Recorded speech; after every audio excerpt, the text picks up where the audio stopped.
Next പോം എന്ന് പറയുന്നത് അനിൽ ഗരായിയുടെ എഗണി എന്നുള്ള പോമാണ്. അനിൽ ഗരായി ഒരു ലീഡിംഗ് ബംഗാളി പോയറ്റാണ്.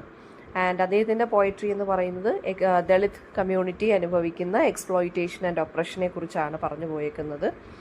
അപ്പോൾ അദ്ദേഹത്തിന് ഒരുപാട് പുരസ്കാരങ്ങളൊക്കെ, പ്രസ്റ്റീജിയസ് അവാർഡ്സ് ഒക്കെ കിട്ടിയിട്ടുണ്ട്. അനിൽ ഗരായുടെ നമുക്ക് പഠിക്കാനുള്ള പോം എഗണി എന്ന് പറയുന്നത് അദ്ദേഹത്തിൻ്റെ തന്നെ ബംഗാളി പോമായിട്ടുള്ള അഗൻബുരി എന്നുള്ളതിൻ്റെ ഇംഗ്ലീഷ് ട്രാൻസ്ലേഷനാണ്. ഓക്കെ, അപ്പോൾ അത് ദളിത് കമ്മ്യൂണിറ്റി ഫേസ് ചെയ്യുന്ന ആ ഒരു സഫറിങ്സിനെ കുറിച്ചും അവരോടുള്ള സൊസൈറ്റിയുടെ ഇൻസെൻസിറ്റിവിറ്റിയെ കുറിച്ചുമാണ് പറഞ്ഞു പോയേക്കുന്നത്. സോ ഒരു ദളിത് വുമണിൻ്റെ സിറ്റുവേഷനെ കുറിച്ചാണ്, വളരെ പത്തറ്റിക് ആയിട്ടുള്ള സിറ്റുവേഷനെ കുറിച്ചാണ് ഈ പോം സെൻറ്റർ ചെയ്യുന്നത്. And she is on her way to the ration shop. അവരുടെ കയ്യിൽ വളരെ പഴകിയ ഒരു റേഷൻ കാർഡ് കയ്യിലിരിപ്പുണ്ട്. മങ്ങിയ ഒരു റേഷൻ കാർഡ്, ബ്ലേഡ് ആയിട്ടുള്ള, ഫേസ് റിങ്കിൾഡ് ആണ്, അവരുടെ മുഖത്ത് ചുളിവുകളൊക്കെ ഉണ്ട്. അവരുടെ ബോഡി എന്ന് പറയുന്നത് പട്ടിണി കിടന്ന് ഭയങ്കരമായിട്ട് മെലിഞ്ഞ് ഉണങ്ങിയ ശരീരമാണ് അവർക്കുള്ളത്. ആൻഡ് അവരുടെ ഐസ് എന്ന് പറയുന്നത് മോയിസ്റ്റൻ്റ് ആണ്. അതായത് എന്ന് വെച്ച് കഴിഞ്ഞാൽ ഇങ്ങനെ നനഞ്ഞ കണ്ണുകളാണെന്ന് വെച്ചാൽ അവർ ഭയങ്കരമായിട്ട് സഫർ ചെയ്ത് വിയർത്ത് വെയിലത്ത് ഇങ്ങനെ നടക്കുവാണ് റേഷൻ കാർഡും പിടിച്ച്. ഫുഡിന് വേണ്ടിയും വാട്ടറിന് വേണ്ടിയും ഷെൽറ്ററിന് വേണ്ടിയും ഒക്കെ അവർ ബെഗ് ചെയ്യുകയാണ് ചെയ്യുന്നത്. ഫുഡ്, വാട്ടർ ആൻഡ് ഷെൽറ്ററിൻ്റെ പ്രത്യേകത എന്താണെന്ന് വെച്ച് കഴിഞ്ഞാൽ ഇതാണ് ബേസിക് എസെൻഷ്യൽസ് എന്ന് പറയുന്ന ഹ്യൂമൻ ബീയിങ്ങിന് വേണ്ടുന്നത് സൊസൈറ്റിയിൽ ജീവിക്കണം എന്നുണ്ടെങ്കിൽ. സോ അതിനുവേണ്ടി അവർ ഈ റേഷൻ കാർഡും എടുത്തുകൊണ്ട് ഈ വയ്യാത്ത പ്രായത്തിൽ, വയസ്സായ ഒരു ഇതിൽ എന്ത് ചെയ്യുകയാണ്, അവർ വെയിലത്ത് ഇങ്ങനെ നടന്നു പോവുകയാണ്. ആൻഡ് അവർ ഈ മാർജിനലൈസ്ഡ് കമ്മ്യൂണിറ്റീസിനെ ഒരു റെപ്രസെൻ്റ് ചെയ്യുന്ന ഒരു സിമ്പലാണ്, അവർ ഫേസ് ചെയ്യുന്ന സഫറിങ്സിൻ്റെ ഒരു സിമ്പലാണ് ഈ ഒരു ഓൾഡ് വുമൺ എന്ന് പറയുന്നത്. ഗവൺമെൻറ് അല്ലെങ്കിൽ പബ്ലിക് ഇവരെ കെയർ ചെയ്യുന്നതോ അല്ലെങ്കിൽ ഇങ്ങനെയുള്ള ആളുകൾക്ക് വേണ്ടി പോളിസീസ് ഒന്നും ഇറക്കിയോ ഒന്നും ചെയ്യുന്നില്ല. ഓക്കെ, അപ്പോൾ പോയറ്റ് ശരിക്കും പറഞ്ഞാൽ poet doesn't know whether they belong to the forest land or heart. അതായത് ഇങ്ങനെയുള്ള ആളുകൾ ശരിക്കും പറഞ്ഞു കഴിഞ്ഞാൽ ഗവൺമെൻറ് പോലും മൈൻഡ് ചെയ്യുന്നില്ല, പബ്ലിക് പോലും സപ്പോർട്ട് ചെയ്യുന്നില്ല ഇങ്ങനെയുള്ളവരെ. സോ അവർ ശരിക്കും പറഞ്ഞു കഴിഞ്ഞാൽ സൊസൈറ്റിയിൽ ജീവിക്കുന്ന ആളുകളാണെങ്കിലും ഗവൺമെൻറ്റിൻ്റെയും ആളുകളുടെയൊക്കെ ഒരു കൈൻഡ് ഓഫ് ഒരു ബിഹേവിയർ കാണുമ്പോൾ എന്താ തോന്നുന്നത്, അവർ ഫോറസ്റ്റിലും ലാൻഡിലും ഒന്നിലും പെടാത്ത ഒരു പറ്റം മനുഷ്യരായിട്ടാണ് കൺസിഡർ ചെയ്യുന്നത്, പോയിട്ടിനെ തോന്നുന്നത്. ആൻഡ് അവർ ശരിക്കും പറഞ്ഞാൽ സൊസൈറ്റിയുടെ മാർജിൻസിൽ ഇങ്ങനെ ഇട്ടേക്കുവാണ്. അതായത് അവർ ജീവിക്കുന്നുണ്ടോ, അവർക്ക് ഫുഡ് വേണോ, ഷെൽട്ടർ വേണോ എന്നൊന്നും ആരും തിരക്കുന്ന പോലുമില്ല. അപ്പോൾ ആ സെഞ്ചുറീസ് ഓഫ് എക്സ്പ്ലോയിറ്റേഷൻ, റേഷ്യൽ ആ ഒരു kind of discrimination, caste discrimination, upper class domination, ഇതൊക്കെയാണ് ശരിക്കും പറഞ്ഞാൽ ഇവരെ പോലുള്ള ആളുകളുടെ റൈറ്റ്സും ഡിഗ്നിറ്റിയും എല്ലാം എക്സ്പ്ലോയിറ്റ് ചെയ്തെടുക്കുകയാണ് എന്ന് പറയുവാണ്. അപ്പം ദളിത്സ് ഫേസ് ചെയ്യുന്ന എക്സ്പ്ലോയിറ്റേഷനും ഒപ്രഷനും അതിനെതിരെ ഉള്ളൊരു പ്രൊട്ടസ്റ്റാണ് ഈ ഒരു പോയട്രി എന്ന് പറയുന്നത്. ആൻഡ് അദ്ദേഹത്തിൻ്റെ ഒപ്പീനിയൻ എന്താണെന്ന് വെച്ചാൽ, ഹ്യൂമൻ ബീയിങ് എന്ന് വെച്ച് കഴിഞ്ഞാൽ എന്താണ്, ഹീസ് നോട്ട് ഇൻഹറൻ്റ്ലി ദളിത് എന്ന് നമുക്ക് പറയാൻ പറ്റത്തില്ല, അല്ലെങ്കിൽ നെഗ്ലക്റ്റഡോ അൺടച്ചബിളോ അല്ല.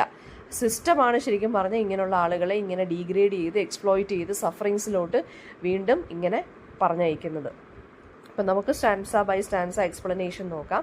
ഫസ്റ്റ് സ്റ്റാൻസയ്ക്കകത്ത് അല്ലെങ്കിൽ 2-3 ലൈൻസിനകത്ത് പറയുന്നതെന്ന് വെച്ചാൽ പോം ബിഗിൻ ചെയ്യുന്നത് ഒരു പെയിൻഫുൾ സ്റ്റോറി ഇൻട്രൊഡ്യൂസ് ചെയ്തുകൊണ്ടാണ്. And it is very difficult to narrate എന്നാണ് പോയറ്റ് തന്നെ പറയുവാണ്. എനിക്കൊരു ടെയിൽ സ്റ്റോറി പറയാനുണ്ട്, പക്ഷേ അത് വളരെ ഡിഫിക്കൽട്ടായിട്ട് എനിക്കത് പറയാൻ സാധിക്കുകയുള്ളൂ. ആൻഡ് എന്നിട്ട് ഈ ആരെക്കുറിച്ചാണ് ഇത് പറയുന്നത്, ഈ ഒരു ദളിത് കമ്മ്യൂണിറ്റിയിലെ ആളുകളെ കുറിച്ചാണ്, അവർ ഫേസ് ചെയ്യുന്ന സഫറിങ്സിനെ കുറിച്ചാണ് പറയുന്നത്. എന്നിട്ട് പറയുവാണ്, to whom do they belong, forest, land or heart. അതായത് ഇവരെ പോലുള്ള ആളുകൾ ഫോറസ്റ്റിലോ ലാൻഡിലോ വീട്ടിലാണോ അവർ ബിലോങ് ചെയ്യേണ്ടത് എന്ന് വെച്ചാൽ അവർക്ക് അതൊന്നും ഇല്ലാതെയാണ് അവരൊരു സൊസൈറ്റിയുടെ ഒരു മൂലയ്ക്ക് ഇങ്ങനെ എങ്ങനെയോ അങ്ങ് ജീവിച്ച് പോവുകയാണ്, ആരുടെയും ഒരു കൈൻഡ് ഓഫ് ഹെൽപ്പും സപ്പോർട്ടും ഇല്ലാതെ. അപ്പോൾ അവരുടെ എക്സ്പ്ലോയിറ്റേഷനും അവരുടെ ആ ഒരു ലോൺലിനെസ്സിനെ കുറിച്ചുമാണ് പറയുന്നത്. ഓക്കെ, അതായത് അവർക്ക് ലാൻഡും ഇല്ല, അവർക്ക് ഫുഡും ഇല്ല, ഷെൽട്ടറും ഇല്ല, ക്ലോതിങ്ങും ഇല്ല, ബേസിക് എസെൻഷ്യൽസ് ഒന്നും ഇല്ല. സോ ഇവരെ പോലുള്ള ആളുകൾ ശരിക്കും പറഞ്ഞാൽ എന്താണ് ഓൺ ചെയ്യുന്നത്, അവർക്ക് സ്വന്തമായിട്ട് ഭൂമിയുണ്ടോ, അല്ലെങ്കിൽ അവർ കാട്ടിലാണോ ജീവിക്കുന്നത്, അല്ലെങ്കിൽ നാട്ടിലാണോ ജീവിക്കുന്നത്, അവർക്ക് സ്വന്തമായിട്ടൊരു വീടുണ്ടോ, അവരെവിടെയാണ് ബിലോങ് ചെയ്യുന്നതെന്ന് പോലും ഗവൺമെൻറ്റിനും അറിയത്തില്ല, പബ്ലിക്കിനും അറിയത്തില്ല. സ്റ്റാൻസ 2-നകത്ത് പറയുന്നതെന്ന് വെച്ചാൽ ഒരു ഓൾഡ് വുമണിൻ്റെ ഇമേജ് കാണിക്കുവാണ്. അവർ റിങ്കിൾഡ് ആണ്, അവരുടെ ബോഡി വളരെ ഫാമിഷ്ഡ് ആണെന്ന് വെച്ചാൽ പട്ടിണി കിടന്ന് മെലിഞ്ഞ ശരീരമാണ്. ആൻഡ് സ്റ്റാർവിങ് ആണ്, അതായത് പട്ടിണിയാണ് അവർ. പിന്നെ ഇന്ത്യൻ നാഷണൽ ഫ്ലാഗിനെ ഇവിടെ ഐറോണിക്കലി ഡിസ്ക്രൈബ് ചെയ്യുന്നുണ്ട്, ട്രൈ കളർ എന്ന് പറയുന്നുണ്ട്. അപ്പോൾ ഈ tricolour stings like a venomous asp എന്ന് വെച്ചാൽ മീനിങ് എന്താണ്, ഇവിടെ ഇന്ത്യൻ നാഷണൽ ഫ്ലാഗിനെന്ന് വെച്ചാൽ ഇവിടെ ഉദ്ദേശിക്കുന്നത് ഗവൺമെൻറ്റിനെയാണ് ഉദ്ദേശിക്കുന്നത്. അതായത് ഈ ഗവൺമെൻറ് ശരിക്കും പറഞ്ഞാൽ ഇവരെ പോലുള്ള ആളുകൾക്ക് പെയിനാണ് കൂടുതലും ഹെൽപ്പിനെയും സപ്പോർട്ടിനെക്കാട്ടിലും കൊടുക്കുന്നതെന്നാണ് പറയുന്നത്. Okay, and I need food, I need water. അവർക്ക് എന്തൊക്കെയാണ് വേണ്ടുന്നത്, ഫുഡ്, വാട്ടർ ആൻഡ് ഷെൽട്ടർ ആണ് ഇവർക്ക് വേണ്ടുന്നത്. അതുപോലും അവർക്ക് അൺഫുൾഫിൽഡ് ആണ്, കിട്ടിയിട്ടില്ല. അപ്പോൾ അത് ആ സിസ്റ്റത്തിൻ്റെ ഫെയിലറിനെ അല്ലേ എക്സ്പോസ് ചെയ്യുന്നത് പോയിട്ട്. ഓൾഡ് വുമൺ ക്രൗച്ചസ് സ്ലോലി, അതായത് വളരെ കുനിഞ്ഞു നടന്നു പോവുകയാണ്. എങ്ങോട്ടാണ് പോകുന്നത്? റേഷൻ ഷോപ്പിലോട്ട് പോവുകയാണ്. സ്റ്റിക്ക് കയ്യിലുണ്ട്, അവരുടെ വടിയും കുത്തിപ്പിടിച്ചാണ് നടക്കുന്നത്. പക്ഷേ റേഷൻ ഷോപ്പ് എന്താണ്? ഇറ്റ് ഇസ് ക്ലോസ്ഡ് ആണ്. ഓൾഡ് വുമൺ അപ്രോച്ച് ചെയ്യുവാണ് closed ration ഷോപ്പിനെ.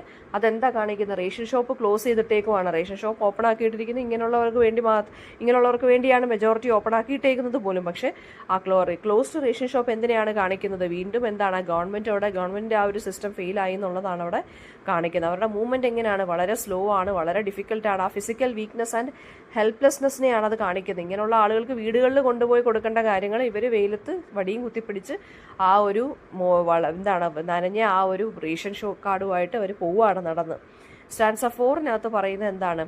She gasps for breath in sweltering heat, അതായത് വളരെ ചൂടത്താണ് ഇവർ നടന്നു പോകുന്നത്. അപ്പോൾ ഇവർക്ക് ശ്വാസം കിട്ടുന്നില്ല. അവരുടെ കയ്യിൽ BPL കാർഡാണുള്ളത്. ആ BPL കാർഡിൽ വിയർപ്പുള്ളത് കൊണ്ട് ആ BPL കാർഡ് എന്തായിട്ട് മാറിയിരിക്കുകയാണ്? ബ്ലേഡായിട്ട് അല്ലെങ്കിൽ മങ്ങിയിരിക്കുവാണ്. അപ്പോൾ അത് വളരെ പഴകിയ ഒരു കാർഡും കൂടിയാണ്. അപ്പോൾ BPL കാർഡ് എന്ന് പറയുമ്പോൾ ബിലോ പോവർട്ടി ലൈൻ കാർഡാണ്. അപ്പോൾ അത് ശരിക്കും പറഞ്ഞു കഴിഞ്ഞാൽ എന്താണ്? അത് ഇന്നെഫക്റ്റീവായിട്ട് ഇരിക്കുകയാണ്. അത് ബ്ലേഡായിട്ട് ഒരു യൂസ്ലെസ് ആയിട്ട് കൊണ്ടിരിക്കുകയാണ്. ഫിസിക്കലി സഫർ ചെയ്താണ് ഇവർ ഈ ചൂടത്ത് നടന്ന് പോകുന്നത്. Stanza 5 she's A sketch in black and white എന്നാണ് കാണിക്കുന്നത്. അതായത് ആ സ്ത്രീയെ ബ്ലാക്ക് ആൻഡ് വൈറ്റ് സ്കെച്ചായിട്ട് കമ്പയർ ചെയ്യുകയാണെന്ന് വെച്ചാൽ അവരുടെ ലൈഫിൽ യാതൊരു വിധത്തിലുള്ള അവരുടെ ലൈഫ് കളർഫുള്ളോ അല്ലെങ്കിൽ വളരെ എനർജറ്റിക് ആയിട്ടുള്ള വൈബ്രൻ്റ് ആയിട്ടുള്ള പോസിറ്റീവ് ആയിട്ടുള്ള ഒരു ലൈഫ് അല്ല അവർക്കുള്ളത്. സോ അതുകൊണ്ടാണ് അവരുടെ ഇമേജിനെ ബ്ലാക്ക് ആൻഡ് വൈറ്റ് എന്ന് പറയുന്നത്. ആൻഡ് അവരുടെ ജേർണി എന്ന് പറയുന്ന എയിംലെസ് ആണ്, അതായത് ഒരു ഹോപ്പും ഇല്ലാത്ത ജേർണിയാണ്. അവരുടെ കണ്ണുകളെ എങ്ങനെയാണ് പറയുന്നത്? മോയിസ്റ്റ് ആൻഡ് ഐസ് എന്നാണ് പറയുന്നത്. അതായത് ആ ഒരു ടയേർഡായിട്ടും സാഡ്നെസ്സുമാണ് ആ കണ്ണുകൾ സൂചിപ്പിക്കുന്നത്. ഇനി പറയുന്നത് ആ ഡ്രൈ ബാരൻ ലാൻഡിനെ കുറിച്ചാണ് പറയുന്നത്. അതായത് അവരുടെ ലൈഫ് എന്ന് പറയുന്നത് എങ്ങനെയാണെന്നാണ് പറഞ്ഞേക്കുന്നത്? അവരുടെ ജീവിതവും എങ്ങനെയാണെന്നാണ് പറഞ്ഞേക്കുന്നത്? ഒരു വരണ്ട ഭൂമിയെ പോലെയാണെന്നാണ് പറയുന്നത്. ഫുള്ള് ഡീക്കേയും ഡിസ്ട്രക്ഷനുമാണ്. സിക്ക് എയർ സിക്ക് ആൻഡ് ഏർലി ഈവനിങ് മൂൺ എന്ന് വെച്ചാൽ സിക്ക് എയർ എന്ന് വെച്ച് കഴിഞ്ഞാൽ ഇവിടെ എന്താണ് ഉദ്ദേശിക്കുന്നത്? ആ മൂണിനെ കുറിച്ചൊക്കെ പറയുന്നുണ്ട്. അതായത് സിക്ക് എയർ എന്ന് വെച്ചാൽ ഇവിടെ ഉദ്ദേശിക്കുന്നതെന്ന് വെച്ചാൽ നല്ല ചൂടുള്ള അല്ലെങ്കിൽ അവരുടെ ലൈഫ് എന്ന് പറയുന്നതേ ഒരുമാതിരി ടയറിങ് ആയിട്ടുള്ള ലൈഫാണ്. അത്രയ്ക്ക് നല്ല ലൈഫൊന്നും അല്ല. അപ്പോൾ അവരുടെ ആ ഒരു റിയാലിറ്റിയെക്കുറിച്ചാണ് ഇവിടെ കാണിക്കുന്നത്. And time ticks by and the old soul fights with needs of rice of hearth of clothing. Time pass ചെയ്തുകൊണ്ടിരിക്കുവാണ്, പക്ഷേ അവരുടെ സ്ട്രഗിൾ കണ്ടിന്യൂ ചെയ്തുകൊണ്ടിരിക്കുവാണ്. അവരുടെ മോസ്റ്റ് ബേസിക് നീഡ്സ് ആയിട്ടുള്ള ഫുഡ്, ഷെൽട്ടർ ആൻഡ് ക്ലോത്തിങ് പോലും എന്താണ് പറയുന്നത്? It remain unmet. അതായത് അതൊന്നും ഇതുവരെ സാറ്റിസ്ഫൈഡ് ആയിട്ടില്ല, അവർക്ക് കിട്ടിയിട്ടില്ല. ആ പോവർട്ടിയുടെ എഗണി അല്ലെങ്കിൽ പെയിനാണ് അവരുടെ മുഖത്ത് കാണാൻ സാധിക്കുന്നത്. Offensive frivolities in Holi mad splash of colours, അതായത് അവരുടെ സഫറിങ്ങും സൊസൈറ്റി ആ സമയത്ത് എന്താണ് ഹോളി സെലിബ്രേറ്റ് ചെയ്തുകൊണ്ടിരിക്കുവാണ് വളരെ കെയർലെസ് ആയിട്ട്. അവരൊരു സൈഡ് ഇവരെ പോലുള്ള ആളുകൾ ഒരു സൈഡിൽ സഫർ ചെയ്യുമ്പോൾ മറ്റേ സൈഡിലുള്ള ആളുകൾ ഹോളി പോലെയുള്ള ഫെസ്റ്റിവൽസ് സെലിബ്രേറ്റ് ചെയ്യുവാണ്. അപ്പോൾ വൈബ്രന്റ് കളർ ഓഫ് ഹോളി ഇവിടെ ഒഫെൻസീവായിട്ടാണ് അവരുടെ ഫേസിലും അവരുടെ ആ ഡൾ ഫേസിൽ ഇങ്ങനെ അടിച്ചു പോവുകയാണ്. അതായത് അവർ നടക്കുന്നതിനാണ്. അപ്പോൾ ആളുകൾ സെലിബ്രേറ്റ് ചെയ്യുന്നുണ്ട് ഹോളി. അപ്പോൾ ആ പൊടികളെല്ലാം എന്താണ് ഇവരുടെ മുഖത്ത് വന്ന് പറ്റിപ്പിടിക്കുവാണ്. പക്ഷെ ആ പൊടികളെല്ലാം വൈബ്രന്റ് ആണെങ്കിൽ ഇവരുടെ ഫേസ് അല്ലെങ്കിൽ ഇവരുടെ ലൈഫ് എന്ന് പറയുന്നത് അത്ര വൈബ്രന്റോ അല്ലെങ്കിൽ കളർഫുള്ളോ അല്ല, അത് കളർലെസ് ആണ്. അതുകൊണ്ട് ഈ ഹോളി ഒഫെൻസീവായിട്ടാണ് നിൽക്കുന്നതെന്നാണ് പറയുന്നത്. ആ ഒരു ഇമേജാണ് കൊടുത്തിരിക്കുന്നത്. എന്തോ വലിയൊരു തെറ്റ് ചെയ്ത പോലെയാണ് ഈ കളേഴ്സ് വന്ന് ഇവരുടെ മുഖത്ത് വന്ന് വീണപ്പോൾ തോന്നിയത് പോയിട്ടിന്. Between the dream and the reality falls the shadow of pestilence. Reality ശരിക്കും പറഞ്ഞു കഴിഞ്ഞാൽ എന്ത് ചെയ്യുന്നതാണ്? റിയാലിറ്റി എന്താണ്? ഇവരുടെ റിയാലിറ്റി എന്താണ്? ഡിസീസ്, ഡീക്കേ ആൻഡ് കറപ്ഷൻ ആണ് ഇവരെ പോലുള്ള ആളുകളുടെ ലൈഫിൽ ഫില്ല് ചെയ്തിരിക്കുന്നത്, അല്ലേ? Of a gradual decay in the ramshackle frame, disease deadly as wood, ants galls, burns the decayed house of a deprived nation. ആ വുമൻ്റെ ബോഡിയെ വളരെ ഫ്രജൈലായിട്ടും ഡീക്കേയിങ്ങുമായിട്ടും കാണിച്ചിരിക്കുവാണ്.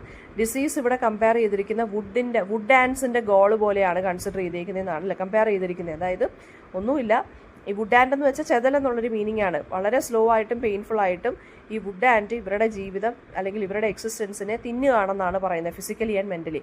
ഇവിടെ ഉദ്ദേശിക്കുന്നത് ആ പോവേർട്ടി അല്ലെങ്കിൽ ഇത്രയും ആ ഒരു പത്തറ്റിക് ആയിട്ടുള്ള ലൈഫ് ശരിക്കും പറഞ്ഞാൽ ഇവരെ ഫിസിക്കലായിട്ട് ഇവരെ ടയർ ചെയ്യുന്നു, മെൻ്റലി ഇവരെ എന്ത് ചെയ്യാണ്? ഡിസ്റ്റർബ് ആക്കിക്കൊണ്ട് അല്ലെങ്കിൽ ഇവരെ ഡിസ്ട്രോയ് ആക്കിക്കൊണ്ടിരിക്കുകയാണെന്നാണ് പറയുന്നത് ഇവരുടെ ഈ ഒരു സിറ്റുവേഷൻ. അപ്പോൾ അവരുടെ ബോഡി വളരെ ഫ്രജൈലാണ്, ഡീക്കേ ചെയ്തുകൊണ്ടിരിക്കുകയാണ്. അവരുടെ ലൈഫും അതുപോലെ തന്നെയാണെന്നാണ് പറയുന്നത്. The decayed house of a deprived nation forever, doomed like ancient women, struggling to survive. അപ്പോൾ അവരുടെ കണ്ടീഷൻ ശരിക്കും പറഞ്ഞാൽ ഈ ഒരു ഡീക്കേയിങ് ആയിട്ടുള്ള ബോഡിയാണ് ഇവർക്കുള്ളതെന്നാണ് പോയിട്ട് പറയുന്നത്. ശരിക്കും പറഞ്ഞാൽ ഈ ഓൾഡ് വുമൺ എന്ന് പറയുന്നത് ഇവിടെ ഇന്ത്യയുമായിട്ട് അല്ലെങ്കിൽ നമ്മുടെ ഇന്ത്യയുടെ ആ ഒരു കണ്ടീഷൻ അല്ലെങ്കിൽ ആ ഒരു സ്റ്റേറ്റ് ഓഫ് സിറ്റുവേഷനെയാണ് ഇവിടെ സിംബലൈസ് ചെയ്യുന്നത്. ഇന്ത്യ എന്ന് പറയുന്ന ഒരു ഡീക്കേഡ് ഹൗസായി മാറിക്കൊണ്ടിരിക്കുകയാണ്. ബിക്കോസ് ഗവൺമെൻറ്റിൻ്റെ ആ ഒരു സിസ്റ്റം എന്ന് പറയുന്നത് കറപ്റ്റഡായി മാറിക്കൊണ്ടിരിക്കുന്നു. ഇവരെ പോലുള്ള എന്ത് ചെയ്യുന്നില്ല, അർഹതയുള്ളവർക്ക് എന്ത് കിട്ടുന്നില്ല, റിലവൻ്റ് ആയിട്ടുള്ള ഒരു എസെൻഷ്യൽ ആയിട്ടുള്ള യാതൊരു വിധത്തിലുള്ള സിറ്റുവേഷൻസും കണ്ടീഷൻസും ഇവർക്ക് കിട്ടുന്നില്ല. സോ കൺട്രിയെ ഇവിടെ ഒരു ഫെയിൽഡ് സിസ്റ്റമായിട്ടാണ് കൺസിഡർ ചെയ്യുന്നത് അല്ലെങ്കിൽ ഡെപ്പിക്റ്റ് ചെയ്യുന്നത്. പുവർ പീപ്പിൾ മാർജിനലൈസ്ഡ് ആയിട്ടുകൊണ്ടിരിക്കുന്നു, എസ്പെഷ്യലി ഓൾഡർ വിമൻ. അവരൊരു സപ്പോർട്ടും ഇല്ലാതെ ഇങ്ങനെ സ്ട്രഗിൾ ചെയ്ത് മുമ്പോട്ട് നീങ്ങിക്കൊണ്ടിരിക്കുന്ന ഒരു കാര്യമാണ് ഇവിടെ കാണിക്കുന്നത്. അപ്പോൾ ഈ ഓൾഡ് വുമൺ എന്ന് പറഞ്ഞത് ഇന്ത്യ എന്നുള്ള ആ ഒരു കൺട്രിയുടെ മെറ്റഫറായിട്ടാണ് കൺസിഡർ ചെയ്യേണ്ടത്. ഇങ്ങനെയുള്ള ഒരുപാട് കോടാനുകോടി ആളുകൾ ഇങ്ങനെ ജീവിച്ചു പോകുന്നു. അപ്പോൾ ആ ഒരു സെക്ഷൻ ഓഫ് പീപ്പിളിനെ നമ്മൾ ഫെയിലാക്കുകയാണ് ഗവൺമെൻറ് എന്നാണ് പറയുന്നത്. ഒരു പബ്ലിക് സപ്പോർട്ടും ഇല്ല, ഗവൺമെൻറ് പോളിസീസ് ഇവർക്ക് ഒരു ഹെൽപ്പും ആവുന്നില്ല. സോ ആ ഒരു സെക്ഷൻ മൊത്തം ഡീക്കേ ചെയ്തുകൊണ്ടിരിക്കുകയാണ്, അല്ലെങ്കിൽ ആ ഒരു കറപ്റ്റഡ് ആയിക്കൊണ്ടിരിക്കുകയാണ്. അവരെ ആരും സപ്പോർട്ട് ചെയ്യുന്നില്ല. സോ അതാണ് ശരിക്കും പറഞ്ഞാൽ ഇന്ത്യയുടെ ആ ഒരു ഡാർക്കർ സൈഡ് എന്നാണ് പറയുന്നത്. അപ്പോൾ ഒരു ടോൺ ആൻഡ് മൂഡ് എന്ന് വെച്ചാൽ വളരെ ബിറ്ററായിട്ടും ആംഗ്രി ആയിട്ടും എഴുതിയിരിക്കുന്നൊരു പോമാണ്. പിറ്റി, ഗിൽറ്റ് ഇതൊക്കെയാണ് ഇതിനകത്ത് മൂഡ് വരുന്നത്. പിന്നെ ട്രൈ കളർ എന്ന് പറയുന്നത് ഇതിനകത്തൊരു സിമ്പിളാണ്. BPL കാർഡ് ഒരു സിമ്പിളാണ്. 3 ഹോളി കളേഴ്സും ഒക്കെ സിമ്പിളാണ് കേട്ടോ. പിന്നെ ഇമേജറി എന്ന് പറയുമ്പോൾ wrinkled face, famished body, sketch in black and white, burning body, ഇതൊക്കെ പോവർട്ടിയുടെ ആ ഒരു ഹാർഷ് റിയാലിറ്റിയെ കുറിച്ചാണ് പറയുന്നത്. പിന്നെ തീം വരുന്നത് പോവർട്ടി, ഹങ്കർ വരുന്നുണ്ട്. എൽഡേർലി ആൻഡ് വിമനിൻ്റെ മാർജിനലൈസേഷൻ വരുന്നുണ്ട്. പിന്നെന്താണ്, ഫെയിലിയർ ഓഫ് നാഷണൽ പ്രോമിസ്, അതായത് ഗവൺമെൻറ്റിൻ്റെ പോളിസീസിൻ്റെ ആ ഒരു ഫെയിലിയറാണ് കാണിക്കുന്നത്. ഡീക്കേ ആൻഡ് ഡെത്ത് കാണാൻ സാധിക്കുന്നുണ്ട്. സൊസൈറ്റിയുടെ ഡീക്കേയും ബോത്ത് പേഴ്സണൽ ഡീക്കേയും കാണിക്കുന്നുണ്ട്. ഓക്കെ, പിന്നെ ഇല്യൂഷനും റിയാലിറ്റിയും തമ്മിലുള്ള ആ ഒരു ഡിഫറൻസും കാണിക്കുന്നുണ്ട്. നമ്മൾ പറയുന്ന ഒരു സൈഡിൽ സെലിബ്രേഷൻ നടക്കുകയാണെങ്കിൽ മറ്റൊരു സൈഡിലെ റിയാലിറ്റി, ഹാർഷ് റിയാലിറ്റി അല്ലെങ്കിൽ എന്താണെന്ന് നമുക്ക് കാണിച്ചു തരുന്നുമുണ്ട് പോയിട്ട്. പിന്നെ അത് സെൻട്രൽ ക്യാരക്ടർ എന്ന് പറയുന്നത് ഓൾഡ് വുമൺ ആണ്. ഓൾഡ് വുമൺ റെപ്രസെൻറ്റ് ചെയ്യുന്നത് ഗവൺമെൻറ്റിൻ്റെ ഫെയിൽഡ് സിസ്റ്റം അല്ലെങ്കിൽ ആ ഡീക്കേയിങ് ഇന്ത്യയെക്കുറിച്ചാണ് പറയുന്നത്. ട്രൈ കളർ എന്തിനെ റെപ്രസെൻറ്റ് ചെയ്യുന്നു എന്നുള്ളത് എന്താണ് ട്രൈ കളർ എന്ന് വെച്ച് കഴിഞ്ഞാൽ ശരിക്കും പറഞ്ഞാൽ ഇങ്ങനെയുള്ള പൂറായിട്ടുള്ള ആളുകൾക്ക് വേണ്ടി നമ്മൾ ഒരുപാട് പ്രോമിസസ് ഗവൺമെൻറ് റൂളിലോട്ട് വരുമ്പോൾ കൊടുക്കും. പക്ഷെ അതെല്ലാം ബിട്രൈ ചെയ്തിരിക്കുന്നു. അപ്പോൾ അതാണ് ആ ട്രൈ കളർ ഫ്ലാഗിനെ അത് അങ്ങനെ പറഞ്ഞിരിക്കുന്നത്. പിന്നെ എന്ത് മെസ്സേജാണ് കൊടുക്കുന്നതെന്ന് വെച്ചാൽ പുവർ പീപ്പിളിൻ്റെ ആ സഫറിങ്ങിനെ കുറിച്ചാണ് പറയുന്നത്. എത്ര ഡെമോക്രാറ്റിക് ആണെന്ന് പറഞ്ഞാലും ഡെവലപ്പിംഗ് കൺട്രി ആണെന്ന് പറഞ്ഞാലും ഇങ്ങനെ ഒരു സെക്ഷൻ ഓഫ് പീപ്പിൾ ഇപ്പോഴും അണ്ടർ ഡെവലപ്ഡ് ആയിട്ട് കിടക്കുവാണ്. അപ്പോൾ അതിനെക്കുറിച്ചൊക്കെയാണ് ഇതിനകത്ത് പറഞ്ഞു പോയേക്കുന്നത്.